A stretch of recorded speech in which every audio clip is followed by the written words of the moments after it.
Hello friends, welcome back to പെറ്റ്സോ. കേരളത്തിൽ തന്നെ ഒരുപാട് പേര് അന്വേഷിക്കുന്ന ഒരു ബ്രീഡാണ് ഹസ്കി. ഹസ്കിയുടെ ഒരു പെയർ പപ്പീസ് നമുക്കിപ്പോൾ ഷോപ്പിൽ സ്റ്റോക്ക് വന്നിട്ടുണ്ട്.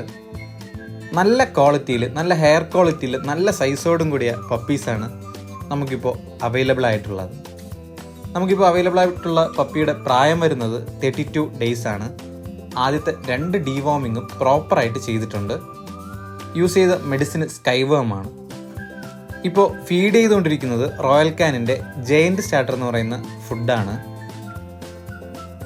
ഹസ്കി എന്ന ബ്രീഡിനെ കുറിച്ച് പറയുകയാണെങ്കിൽ ഒരു ചെന്നായയുടെ ലുക്കോടുകൂടി ഒരു ബ്രീഡാണ്. ഫാൻസി ആയിട്ടൊക്കെ ഒരു ഡോഗ് ബ്രീഡ് അന്വേഷിക്കുന്നവർക്ക് എന്തുകൊണ്ടും നല്ലൊരു ഓപ്ഷൻ ആയിരിക്കും. കാണുമ്പോൾ തന്നെ അതിൻ്റെ ഒരു ക്യൂട്ടായിട്ടുള്ളൊരു ഫേസാണ് അതിന്. അതുപോലെ തന്നെ നല്ല വീടിനകത്തും അതുപോലെ തന്നെ പുറത്തും ഇട്ട് വളർത്താവുന്നൊരു ബ്രീഡാണ് ഹസ്കി. കുട്ടികളൊക്കെ ഉണ്ടെങ്കിൽ കുട്ടികളോടൊപ്പം കമ്പാനിയനായിട്ടും ഒക്കെ വളർത്താൻ പറ്റിയ നല്ലൊരു ഓപ്ഷനായിട്ടുള്ളൊരു ബ്രീഡാണ് ഹസ്കി. നല്ല ടോപ്പ് ക്വാളിറ്റി ഹസ്കി പപ്പി അന്വേഷിക്കുന്നവർക്ക് എന്തുകൊണ്ടും ബെസ്റ്റ് ഓപ്ഷൻ ആയിരിക്കും ഞങ്ങളുടെ ഷോപ്പിൽ ഇപ്പോൾ അവൈലബിൾ ആയിട്ടുള്ളത്. പപ്പീസ് വാങ്ങിക്കാനോ മറ്റെന്തെങ്കിലും ഡീറ്റെയിൽസ് അറിയാനോ ആഗ്രഹിക്കുന്നവർ 7561020710 എന്ന നമ്പറിൽ കോൾ ചെയ്യുകയോ വാട്സപ്പ് ചെയ്യുകയോ ചെയ്താൽ മതി. All Kerala, all Tamil Nadu, all India delivery possible ആണ്. പപ്പിയെ നേരിട്ട് കണ്ട് വാങ്ങിക്കാൻ ആഗ്രഹിക്കുന്നവർക്ക് ഷോപ്പിൽ വരാവുന്നതാണ്.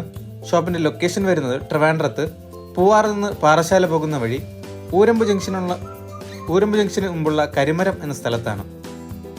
ഗൂഗിൾ മാപ്പ് ലൊക്കേഷൻ ഞാൻ ഡിസ്ക്രിപ്ഷനിൽ കൊടുത്തേക്കാം.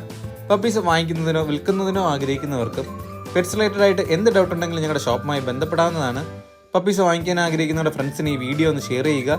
വീഡിയോ ഇഷ്ടപ്പെട്ടാൽ ലൈക്ക് ചെയ്യുക. ചാനൽ സബ്സ്ക്രൈബ് ചെയ്ത് ബെല്ലൈക്കൺ ഇനേബിൾ ചെയ്യുകയാണെങ്കിൽ ഞങ്ങൾ അപ്ലോഡ് ചെയ്യുന്ന വീഡിയോസ് നിങ്ങൾക്ക് നോട്ടിഫിക്കേഷനായി തന്നെ ലഭിക്കുന്നതായിരിക്കും. മറ്റൊരു വീഡിയോയുമായി കാണുന്നതുവരെ ഗുഡ് ബൈ.